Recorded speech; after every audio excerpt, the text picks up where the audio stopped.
Hello and welcome to another Start Rescue driver information video.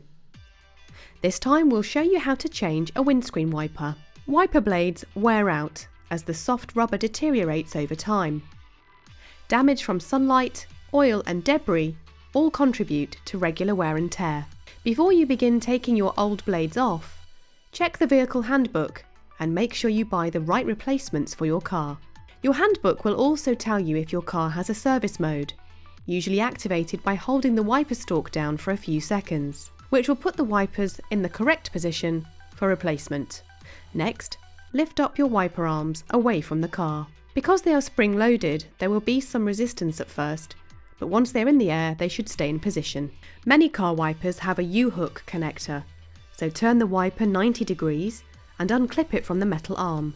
To fix the new wiper, reverse the removal process. When the blade is in place, gently lay the wiper arm back down, taking care not to damage the windscreen.